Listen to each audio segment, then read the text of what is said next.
Dear viewers, आज के इस लेक्चर में हम पढ़ने वाले हैं कि एमएस एक्सेल के अंदर ग्रुप या अनग्रुप हम किस तरह से कर सकते हैं कॉलम्स को या रोज को। Welcome to Falcon Excel academy. मैं हूं केवल विजय। तो स्टार्ट करते हैं आज का लेक्चर।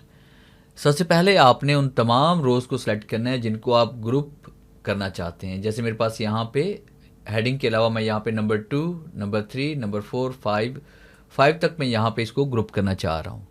यानी आपने रो पे क्लिक करके, नंबरिंग पे क्लिक करके आपने डाटा को सिलेक्ट करना है।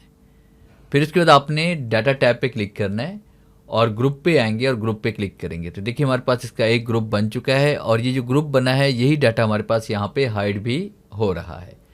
उसके बाद दूसरा ग्रुप हम क्रिएट करना चाहते हैं तो मैंने यहाँ पे ये डाटा सेलेक्ट कर लिया। उसके बाद मैं यहाँ पे क्लिक करता हूँ ग्रुप पे, तो ये देखिए मेरे पास ये दूसरा डाटा भी यहाँ पे ग्रुप हो चुका है। इस तरह से तीसरा डाटा मैं करना चाह रहा हूँ तो यहाँ मैंने इसको सिलेक्ट किया। सिलेक्ट करने के बाद ग्रुप पे आएंगे और ग्रुप पे क्लिक करेंगे तो ये देखिए तीसरा डाटा जो मेरे पास सिलेक्शन थी वो भी ग्रुप हो चुकी है। अब अगर कैटेगरी वाइज या उसके बाद मंथ वाइज डाटा को अलग अलग देखना चाहते हैं तो आप यहाँ प्लस पे क्लिक करेंगे तो ऑटोमेटिक देखिए डाटा मेरे पास यहाँ पे ओपन भी हो रहा है।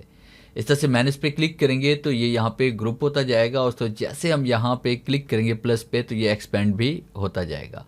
अगर आप इसको रिमूव करना चाहते हैं तो रिमूव करने के लिए हमने क्या करना है, मुकम्मल डाटा को हम सेलेक्ट करेंगे या फिर उतने हिस्से को हम सेलेक्ट करेंगे जितने हिस्से को हम अनग्रुप करना चाहते हैं। और फिर आपने डाटा टैब पे आने के बाद अनग्रुप पे आएंगे और अनग्रुप पे क्लिक करेंगे और उसके बाद रो पे क्लिक करके इसको ओके कर लेंगे तो ये वाला ग्रुप रिमूव हो जाएगा।